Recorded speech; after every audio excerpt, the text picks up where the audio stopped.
नमस्कार दोस्तों, एक बार फिर से आप सभी का टूथ पॉइंट चैनल में स्वागत है। दोस्तों, आज के इस क्लास में यूपी ट्रिपल एससी पेट एग्जाम 2025 के लिए रीजनिंग विषय से संबंधित टॉप 30 मोस्ट इंपोर्टेंट प्रश्नों को देखेंगे।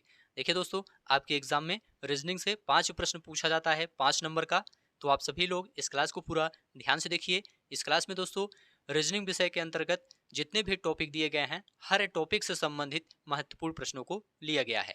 रीजनिंग विषय के अंतर्गत वृहत एवं लघु, क्रम एवं रैंकिंग, संबंध, समूह से भिन्न को अलग करना, कैलेंडर एवं घड़ी, कारण और प्रभाव, कोडिंग डिकोडिंग, निगमनात्मक तर्क, कथन विश्लेषण एवं निर्णय, ये पूरा टॉपिक दोस्तों रीजनिंग विषय के अंतर्गत दिया गया है आपके सिलेबस में। तो इन सभी टॉपिक से संबंधित मोस्ट इंपोर्टेंट प्रश्नों को देखेंगे।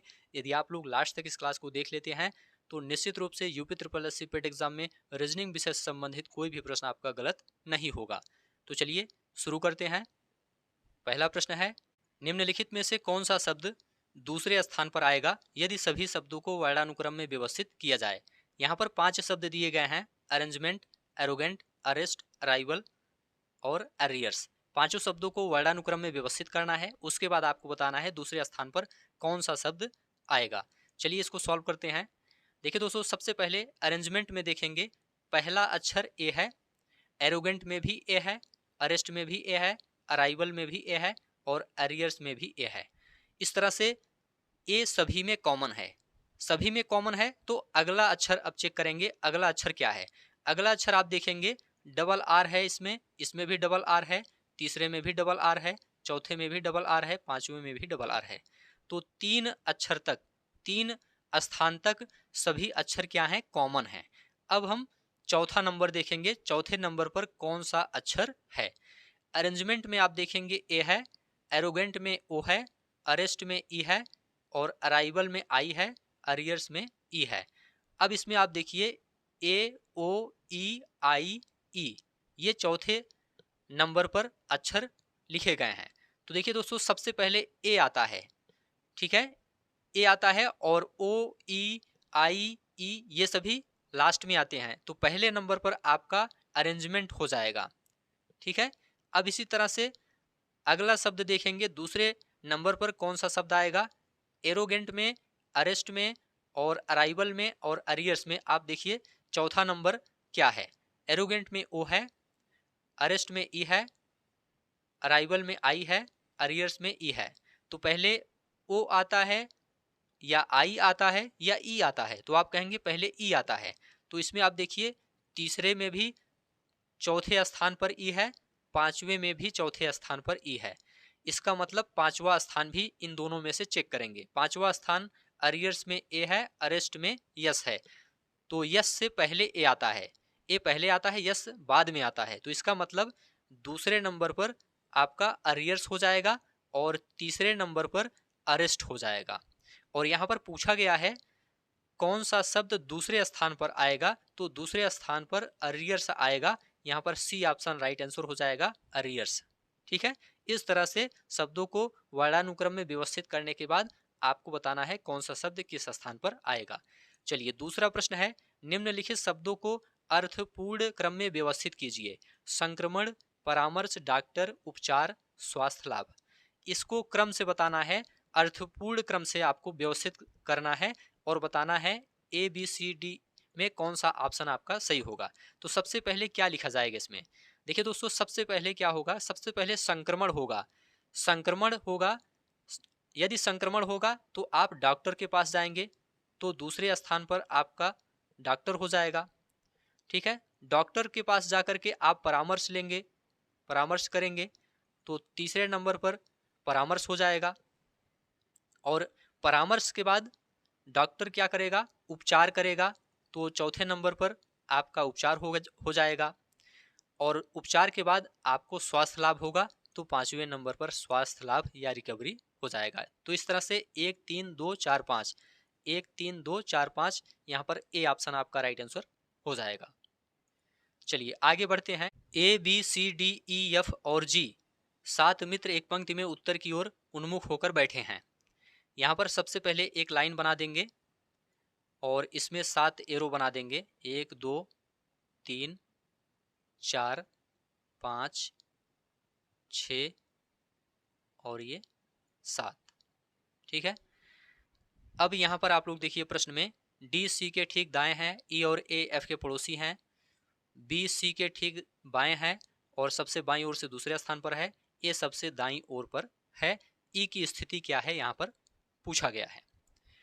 देखिए दोस्तों, इस टाइप के प्रश्नों को आप आसानी से सॉल्व कर सकते हैं। यहाँ पर सबसे पहले आपको देखना है कौन सा ऐसा पॉइंट है जो एग्जैक्ट दिया गया है, जो बदल नहीं सकता है। जैसे कि चौथे नंबर पर यहाँ पर दिया गया है ए सबसे दाईं ओर है, तो सबसे दाहिना कौन सा है, दायां भाग ये है। यहाँ पर सबसे दाहिने ए को बैठा देंगे, क्योंकि प्रश्न में यहाँ पर बोला है ए सबसे दाईं ओर पर है, तो ए को दाईं ओर पर बैठा देते हैं और इधर आपका बायां भाग है। अब इसके बाद तीसरा पॉइंट यहाँ पर देखिए, बी सी के ठीक बाएं हैं और सबसे बाईं ओर से दूसरे स्थान पर है। सबसे बाईं ओर से दूसरे स्थान पर कौन है, बी है, तो बाईं ओर से दूसरे स्थान पर बी को बैठा देंगे और कह रहा है बी जो है ये सी के ठीक बाएं है, इसके आगे सी को बैठा देंगे क्योंकि यहां पर बताया गया है सी के बाएं बी बैठा है। ठीक है। अब इसके बाद ई और ए, दूसरा नंबर देखिए, ई और ए एफ के पड़ोसी हैं। किसके पड़ोसी हैं, एफ के पड़ोसी हैं। एफ का पड़ोसी ए भी है, ई भी है, तो ए के बगल में हम एफ को बैठा देंगे, इससे ए एफ का पड़ोसी हो जाएगा और एफ के बगल में ई को बैठा देंगे तो ई भी एफ का पड़ोसी हो जाएगा, क्योंकि प्रश्न में दिया गया है कि ए और ई दोनों एफ के पड़ोसी हैं। और यहां पर लिख दिया गया डी सी के ठीक दाएं हैं। पहले में देखिए डी सी के ठीक दाएं हैं, तो सी के ठीक दाएं डी को बैठा देंगे। अब इसके बाद जी बच रहा है, जी को बाएं स्थान पर बैठा देंगे। अब यहां पर पूछा गया है ई की स्थिति क्या है, तो आप लोग देखिए बाईं तरफ से आप देखेंगे 1 2 3 4 5, बाईं तरफ से पांचवें नंबर पर है, दाहिनी तरफ से 1 2 3 तीसरे नंबर पर है। तो यहां पर कौन सा विकल्प सही होगा, यहां पर देखिए बाएं से पांचवी आपका राइट आंसर हो जाएगा, क्योंकि विकल्प में दिया गया है। यदि दाहिने से तीसरा दिया होता तो दाहिने से तीसरा सही हो जाता। यदि ये नहीं दिया गया है, बाएं से पांचवी दिया गया है, तो बाएं से पांचवी यहां पर सही हो जाएगा, बी ऑप्शन। ठीक है। तो इस तरह के प्रश्न दोस्तों ऐसे ही सॉल्व होते हैं। चलिए आगे बढ़ते हैं। उत्तर की ओर उन्मुख बच्चों की एक पंक्ति में रोहन बाईं ओर से 12वें स्थान पर है। चलिए यहाँ पर एक पंक्ति बना देते हैं और इधर बाईं ओर से 12वें स्थान पर रोहन को यहाँ पर बैठा देते हैं। ठीक है, ये लेफ्ट है, ये राइट है। और आगे यहाँ पर दिया गया है सुरेश जो दाईं ओर से 22वां है, तो दाईं ओर से 22वें नंबर पर सुरेश को बैठा देंगे। आगे दिया गया है रोहन के दाएं से चौथा है। सुरेश जो दाईं ओर से 22वां है, रोहन के दाएं से चौथा है, तो रोहन के दाएं से चौथा है सुरेश। पंक्ति में कुल कितने बच्चे हैं, यह प्रश्न पूछा गया है। तो देखिए दोस्तों, कुल बच्चे हो जाएंगे, यहां पर देखिए बाईं ओर से रोहन 12वें नंबर पर है और इससे दाहिने चौथे नंबर पर सुरेश है, तो यहां पर +4 कर देंगे। और आगे प्लस राइट साइड से आप देखेंगे 22वें स्थान पर सुरेश है, तो 22 को भी यहां पर जोड़ लेंगे और -1 कर देंगे। ठीक है, तो यहां पर जोड़ लेंगे सभी को, 12 4 16, 16 और 22 जोड़ लेंगे तो ये आपका 38 हो जाएगा। 38 - 1 बराबर 37। 37 आपका राइट आंसर हो जाएगा, डी ऑप्शन। ठीक है, तो इस टाइप के प्रश्न दोस्तों ऐसे ही सॉल्व होते हैं। चलिए आगे बढ़ते हैं। गोपाल मोहन से बड़ा है। गोपाल, सभी प्रश्न ध्यान से देखते हुए चलिए, किससे बड़ा है, मोहन से बड़ा है, परंतु राम से छोटा है। कौन, गोपाल, तो गोपाल से बड़ा हम राम को बना देंगे। ठीक है, ये पहली शर्त है। आगे बताया गया है मोहन सोहन से बड़ा है, यहां पर लिखेंगे मोहन किससे बड़ा है, सोहन से बड़ा है, सोहन को यहां लिख देंगे। परंतु राम से छोटा है, कौन, मोहन, तो मोहन से बड़ा राम को यहां पर लिख देंगे। अब देखिए सबसे बड़ा कौन है, तो यहां पर देखिए राम गोपाल से भी बड़ा है, मोहन से भी बड़ा है और यहां सोहन से भी बड़ा है। तो इस तरह से राम सबसे बड़ा है, यहां पर सी ऑप्शन आपका राइट आंसर हो जाएगा, राम सबसे बड़ा है। ठीक है, चलिए आगे बढ़ते हैं। नीचे दिए गए विकल्पों में से वह चुने जो अनुक्रम को सर्वोत्तम रूप से पूरा करता हो। वर्णन करना, अकथनीय, देखना, आगे क्वेश्चन मार्क है, यहाँ पर क्या आएगा? अमित्र आएगा, अदृश्य या उग्रता, या इनमें से कोई नहीं। तो देखिए दोस्तों, जिस प्रकार से वर्णन करना और अकथनीय दोनों विपरीत शब्द हैं, क्या हैं? विपरीत शब्द हैं। उसी प्रकार से देखना और अदृश्य दोनों क्या हैं? विपरीत शब्द हैं, इसलिए बी ऑप्शन आपका राइट आंसर हो जाएगा। हवाई जहाज, परिवहन, समाचार पत्र, आगे क्वेश्चन मार्क, यहाँ पर क्या आएगा? मीडिया, टाइपिंग, समाचार रूम या प्रकाशन। देखिए दोस्तों, जिस प्रकार से हवाई जहाज परिवहन के अंतर्गत आता है, हवाई जहाज परिवहन के अंतर्गत आता है, उसी प्रकार से समाचार पत्र मीडिया के अंतर्गत आता है। ए ऑप्शन आपका राइट आंसर हो जाएगा। अगला प्रश्न है तापमान, थर्मोमीटर, आर्द्रता, क्वेश्चन मार्क। देखिए दोस्तों, जिस प्रकार तापमान को थर्मोमीटर द्वारा मापा जाता है, ठीक उसी प्रकार आर्द्रता को हाइग्रोमीटर द्वारा मापा जाता है। यहां पर बी ऑप्शन आपका राइट आंसर हो जाएगा। पुस्तक, लेखक, आगे गीत, क्वेश्चन मार्क। क्वेश्चन मार्क के स्थान पर कौन सा शब्द आएगा? देखिए दोस्तों, जिस प्रकार लेखक पुस्तक लिखता है, ठीक है, उसी प्रकार से गीतकार गीत लिखता है। यहां पर सी ऑप्शन राइट आंसर हो जाएगा, गीतकार। दर्शनीय, आंखें और श्रवणीय, आगे क्या होगा? देखिए दोस्तों, जिस प्रकार आंखों से देखने का कार्य किया जाता है, ठीक उसी प्रकार से कान से सुनने का काम किया जाता है। यहां पर डी ऑप्शन राइट आंसर हो जाएगा, श्रवणीय। डी ऑप्शन आपका राइट आंसर हो जाएगा। मंच पर एक महिला की ओर इशारा करते हुए मनीषा ने कहा, मनीषा ने कहा, वह मेरी माँ के बेटे के पिता की बहन है। मंच पर एक महिला की ओर इशारा करते हुए मनीषा ने क्या कहा? वह मेरी माँ के बेटे के पिता।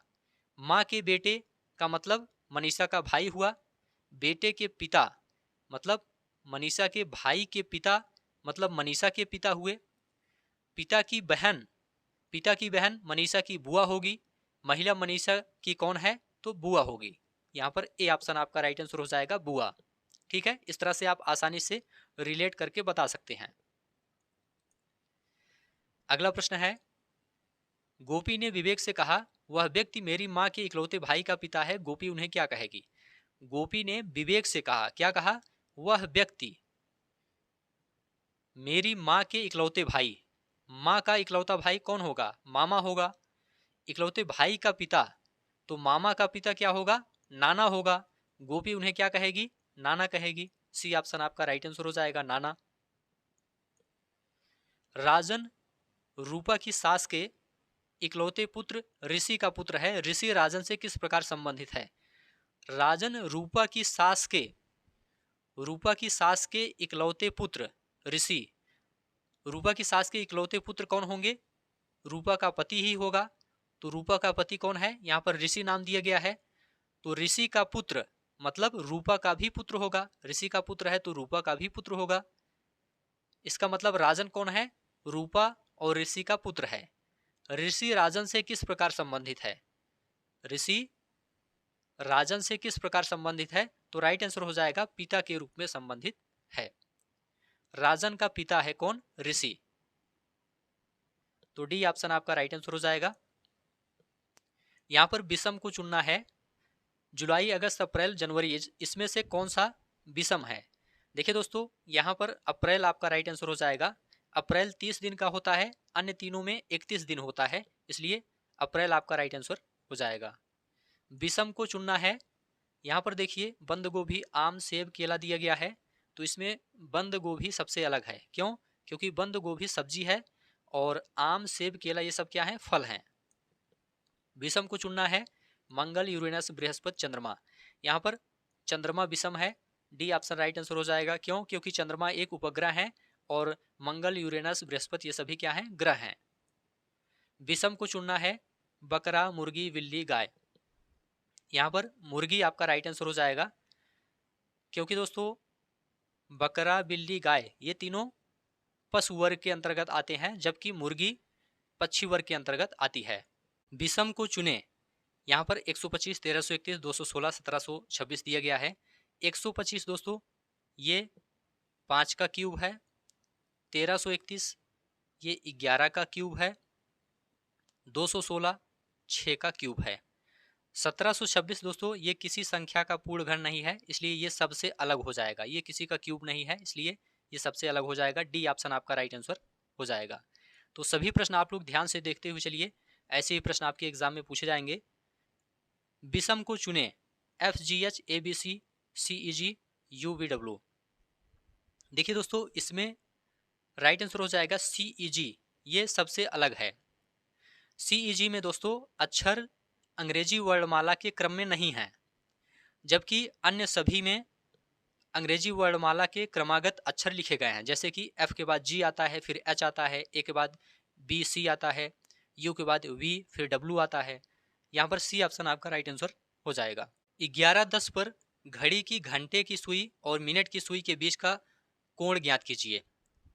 देखिए दोस्तों इस टाइप के जो प्रश्न होते हैं आसानी से आप इसको सॉल्व कर सकते हैं। इसके लिए एक सूत्र होता है, थीटा बराबर होता है मॉड्यूलस 11/2 गुणे m माइनस 30 गुणे h।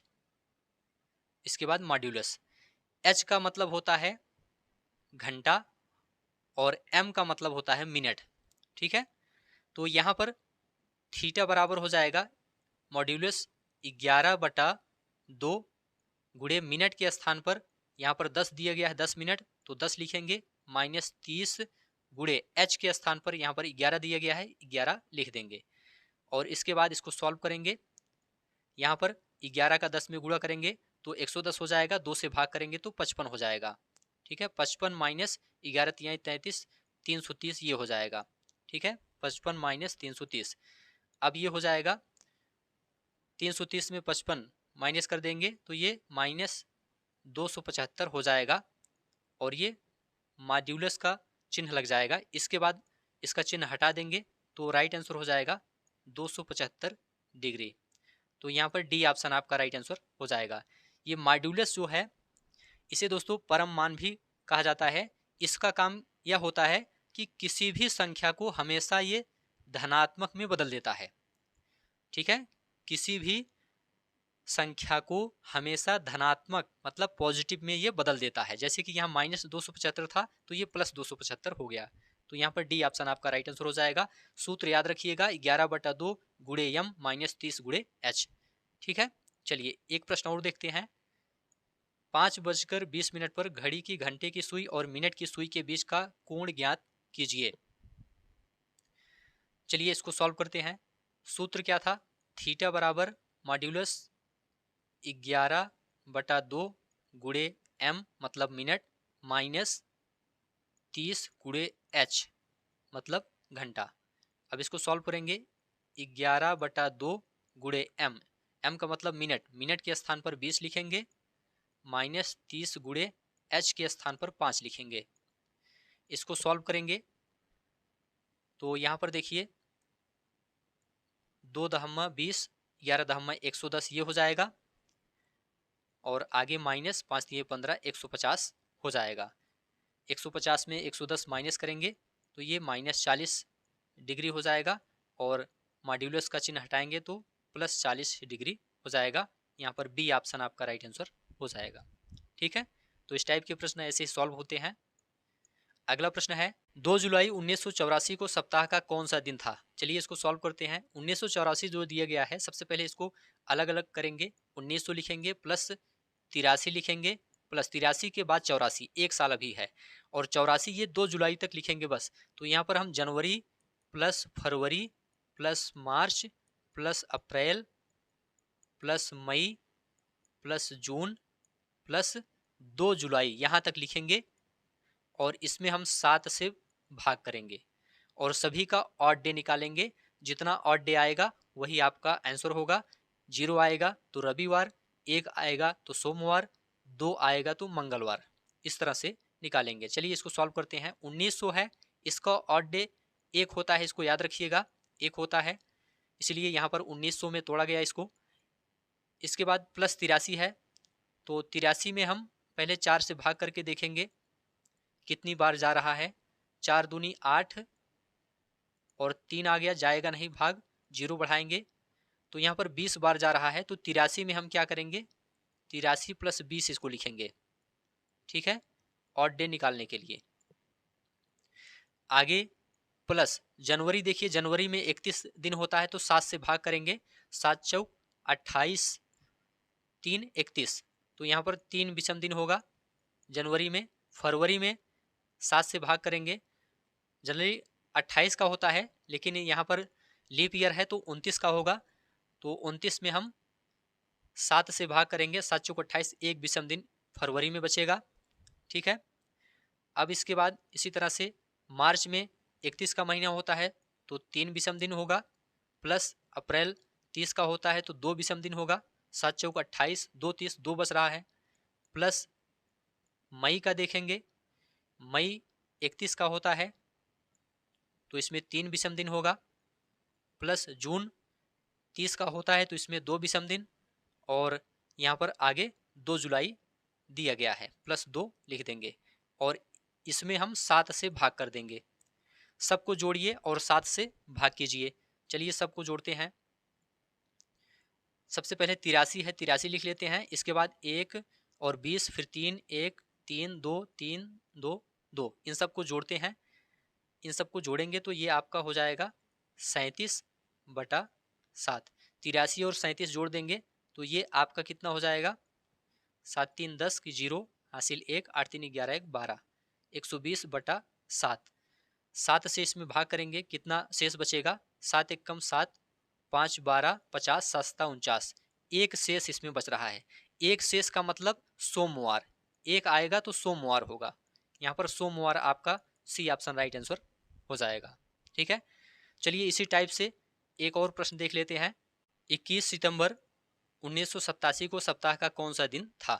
चलिए इसमें भी सबसे पहले 1900 को अलग कर लेते हैं, इसके बाद प्लस 86 लिखेंगे, 86 के बाद 87 आता है, एक साल, तो 21 सितंबर तक यहाँ पर देखना है। 86 के बाद प्लस लिखेंगे, जनवरी से सितंबर तक लिख लेंगे, एक साल हो जाएगा, मतलब 21 सितंबर तक लिखेंगे 1987। तो यहाँ पर जनवरी हो गया, फरवरी, फिर मार्च, और इसके बाद अप्रैल के बाद मई, प्लस जून, प्लस जुलाई, प्लस अगस्त, अगस्त के बाद 21 सितंबर, और इसमें हम किससे भाग करेंगे, 7 से भाग करेंगे। चलिए 1900 का, 1900 में एक ऑड डे होता है, प्लस 86 है, 86 लिखेंगे, इसमें हम 4 से भाग करके जो भागफल आएगा उसको जोड़ देंगे। 4 से भाग करेंगे तो कितना हो जाएगा, 4 दूनी 8 और 4 एक कम 4, तो मतलब 21 आ रहा है, 21 इसमें हम जोड़ देंगे। और इसके बाद यहाँ पर देखिए जनवरी है, जनवरी में 31 दिन होता है, 7 से भाग करेंगे, 7 चौक 28, 3 31, 3 विषम दिन बचेगा, प्लस फरवरी में देखेंगे, फरवरी 28 का होता है, साधारण वर्ष है, तो 7 चौक 28, इसमें 0 विषम दिन होगा, और इसके बाद फरवरी के बाद मार्च में 3 विषम दिन, अप्रैल में 2, अप्रैल के बाद मई में 3 विषम दिन, मई के बाद जून में 2 विषम दिन क्योंकि 30 का महीना होता है, जुलाई 31 का होता है तो 3 विषम दिन, जुलाई के बाद अगस्त देखेंगे, अगस्त में भी 3 विषम दिन क्योंकि 31 का महीना होता है, अगस्त के बाद 21 सितंबर है, प्लस 21 लिख देंगे, और इसमें हम 7 से भाग करेंगे सभी को जोड़ करके।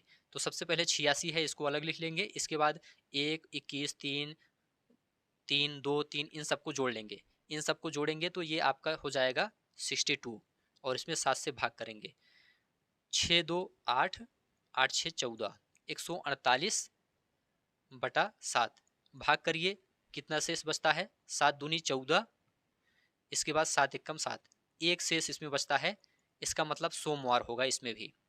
तो सोमवार, डी ऑप्शन आपका राइट आंसर हो जाएगा। ठीक है, तो इस तरह से इस टाइप के सवाल सॉल्व होते हैं। चलिए आगे बढ़ते हैं। 1 जनवरी 2003 को शुक्रवार था, तो 1 जनवरी 2004 को सप्ताह का कौन सा दिन था? देखिए दोस्तों, 2003 जो है ये साधारण वर्ष है और हर साधारण वर्ष एक दिन आगे बढ़ता है। ठीक है, अगले साल। तो यहाँ पर क्या हो जाएगा, जब 1 जनवरी 2003 को शुक्रवार था तो 1 जनवरी 2004 को क्या हो जाएगा, शुक्रवार में प्लस 1 कर देंगे तो कितना हो जाएगा, शनिवार हो जाएगा। शनिवार, यहाँ पर ए ऑप्शन आपका राइट आंसर हो जाएगा, शनिवार। एक प्रश्न और देखते हैं। 12 मार्च 2008 को रविवार था, तो 13 मार्च 2009 को सप्ताह का कौन सा दिन है? यहाँ पर आप लोग ध्यान से देखिए, 12 मार्च 2008 को रविवार है। देखिए दोस्तों, 2008 जो है ये लीप ईयर है, क्योंकि ये 4 से कट जाएगा 2008, तो ये क्या हो जाएगा, ये लीप ईयर है 2008। लीप ईयर में दोस्तों 2 दिन आगे बढ़ता है, ध्यान रखिएगा। जैसे कि 12 मार्च 2008 को रविवार है, तो 12 मार्च 2009 को 2 दिन जुड़ जाएगा। लेकिन यहाँ पर एक चीज आपको ध्यान रखना है, यहाँ पर 13 मार्च लिखा गया है। 1 मार्च के बाद वाली तारीख अगले साल सिर्फ एक दिन बढ़ता है। लीप ईयर हो तो भी एक ही दिन बढ़ेगा। यदि 1 मार्च के बाद वाली तारीख है तो 1 मार्च के पहले वाली तारीख है तब 2 दिन बढ़ेगा लीप ईयर में। इसको आप लोग ध्यान रखिएगा। लीप ईयर में यदि 1 मार्च के पहले वाली तारीख पूछा गया है तो कितना दिन बढ़ेगा, 2 दिन बढ़ेगा। और यदि 1 मार्च के बाद वाली तारीख पूछा गया है, जैसे कि यहाँ पर 13 मार्च पूछा गया है, तो लीप ईयर में भी केवल एक ही दिन बढ़ेगा। तो 12 मार्च 2008 को रविवार है, तो 12 मार्च 2009 को कौन सा दिन होगा, एक ही दिन बढ़ेगा। रविवार है तो सोमवार हो जाएगा। ठीक है, लेकिन यहाँ पर 13 मार्च पूछा गया है, तो 13 मार्च को कौन सा दिन हो जाएगा, सोमवार था 12 मार्च को, 13 मार्च को मंगलवार हो जाएगा। ठीक है, 13 मार्च 2009 को मंगलवार हो जाएगा। तो ए ऑप्शन आपका राइट आंसर हो जाएगा, मंगलवार। ठीक है, तो इस टाइप के प्रश्न ऐसे ही सॉल्व होते हैं। यहाँ पर कथन दिया गया है, चलिए इसको पढ़ते हैं। सरकार ने भारत के सभी मेडिकल कॉलेजों में प्रवेश के लिए एक ही प्रवेश परीक्षा आयोजित करने का निर्णय लिया है। राज्य सरकार ने अन्य राज्यों के छात्रों को राज्य के मेडिकल कॉलेजों की सीटों के लिए आवेदन करने से रोक दिया है। इसमें कौन सा ऑप्शन सही रहेगा? दोनों कथन 1 और 2 किसी सामान्य कारण के प्रभाव हैं, या कथन 1 कारण है, कथन 2 इसका प्रभाव है, या दोनों कथन 1 और 2 स्वतंत्र कारण है, या कथन 2 कारण है और कथन 1 इसका प्रभाव है। कौन सा ऑप्शन सही होगा आप लोग बताइए। देखिए दोस्तों, यहाँ पर आपका राइट आंसर हो जाएगा दोनों कथन, कथन 1 और 2 किसी सामान्य कारण के प्रभाव हो सकते हैं। सरकार ने भारत के सभी मेडिकल कॉलेजों में प्रवेश के लिए एक ही प्रवेश परीक्षा आयोजित करने का निर्णय लिया है, तो कोई सामान्य कारण का प्रभाव है ये। राज्य सरकार ने अन्य राज्यों के छात्रों को राज्य के मेडिकल कॉलेजों की सीटों के लिए आवेदन करने से रोक दिया है, ये भी किसी सामान्य कारण का ही प्रभाव हो सकता है। तो यहाँ पर ए ऑप्शन आपका राइट आंसर हो जाएगा। कथन यहाँ पर दिया गया है, बेहतर रेलवे नेटवर्क जैसे नई रेलवे लाइनें बनाने के लिए बजटीय आवंटन में वृद्धि हुई है। हवाई यात्रा चुनने वाले यात्रियों की संख्या में काफ़ी गिरावट आई है। इसमें आपको बताना है, यदि कथन बी कारण है और कथन ए इसका प्रभाव है, तो इसमें क्या सही है। यदि कथन ए कारण है, कथन बी इसका प्रभाव है, दोनों कथन ए और बी स्वतंत्र कारण हैं, दोनों कथन ए और बी सामान्य कारण के प्रभाव हैं, कौन सा विकल्प इसमें सही होगा? तो देखिए दोस्तों, यहाँ पर दोनों कथन ए और बी क्या है, स्वतंत्र कारण हैं। बेहतर रेलवे नेटवर्क जैसे नई रेलवे लाइनें बनाने के लिए बजटीय आवंटन में वृद्धि हुई है, ये स्वतंत्र कारण हो सकता है। हवाई यात्रा चुनने वाले यात्रियों की संख्या में काफी गिरावट आई है, ये भी स्वतंत्र कारण हो सकता है। तो सी ऑप्शन आपका राइट आंसर हो जाएगा।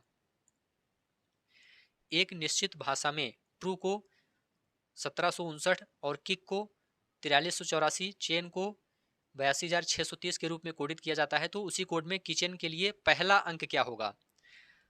तो किचन के लिए पहला अंक मतलब के बारे में पूछा गया है। तो यहाँ पर हम देखेंगे जो दिया गया है ट्रू में के है नहीं, किक में के है।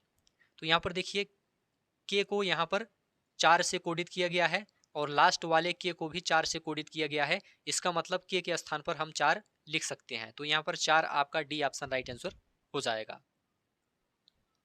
यदि किसी निश्चित भाषा में एक्टिव को EDUJWA के रूप में कोडित किया जाता है तो उस कोड में इफेक्ट को कैसे कोडित किया जाएगा। चलिए इसको सॉल्व करिए। यहाँ पर देखिए एक्टिव लिखा गया है और यहाँ पर EDUJWA। यहाँ पर देखिए दोस्तों पहले अक्षर को लास्ट में कर दिया गया है और लास्ट में जो ई है इसको पहले कर दिया गया है। तो आप भी ऐसे करेंगे, ई को लास्ट में कर देंगे, टी को पहले कर लेंगे, टी को पहले लिख देंगे और ई को लास्ट में लिख देंगे। आगे यहाँ पर देखिए सी है, यहाँ पर डी है, यहाँ पर टी है, यहाँ पर यू है, मतलब +1 की वृद्धि हो रही है बीच वाले जो अक्षर हैं उसमें। तो इसमें भी +1 की वृद्धि कर देंगे। एफ है तो क्या हो जाएगा, जी हो जाएगा, एफ है तो जी हो जाएगा, इसके बाद ई है तो एफ हो जाएगा, सी है तो डी हो जाएगा। ठीक है, तो इस तरह से TGG और FDE, TGG आपका राइट आंसर हो जाएगा, सी ऑप्शन। नेक्स्ट है एक निश्चित कूट भाषा में यदि प्लेन को RJCLG के रूप में कोडित किया जाता है तो ट्रेन को कैसे कोड किया जाएगा। चलिए इसको सॉल्व करते हैं। यहाँ पर P है, यहाँ पर R है, P के बाद Q तब R आता है, मतलब +2 की वृद्धि हो रही है। सबसे पहले +2 की वृद्धि हुई है, इसके बाद L है, यहाँ पर J है, तो JKL मतलब L में यहाँ पर -2 हुआ है, उसके बाद J लिखा गया है। इसके बाद तीसरा अक्षर देखिए A के बाद यहाँ पर C है, मतलब +2 की वृद्धि हुई है, और N के बाद यहाँ पर L लिखा गया है, -2 की कमी हुई है, और यहाँ पर E है, यहाँ पर G है, +2 की वृद्धि हुई है। तो ऐसे इसमें भी +2 -2 कर देंगे। T है, इसमें +2 कर देंगे तो क्या हो जाएगा, V हो जाएगा। R है, इसमें -2 कर देंगे तो P हो जाएगा। A है, इसमें +2 कर देंगे तो क्या हो जाएगा, C हो जाएगा। I है, इसमें -2 कर देंगे, G हो जाएगा। N है, इसमें +2 कर देंगे तो P हो जाएगा, VPCGP। यहाँ पर B ऑप्शन आपका राइट आंसर हो जाएगा। कथन यहाँ पर दिया गया है सभी बोतलें बक्से हैं। तो यहाँ पर एक बोतल बना देते हैं। ठीक है, सभी बोतलें क्या हैं, बक्से हैं। इसके बाद सभी बक्से थैले हैं। सभी बक्से क्या हैं,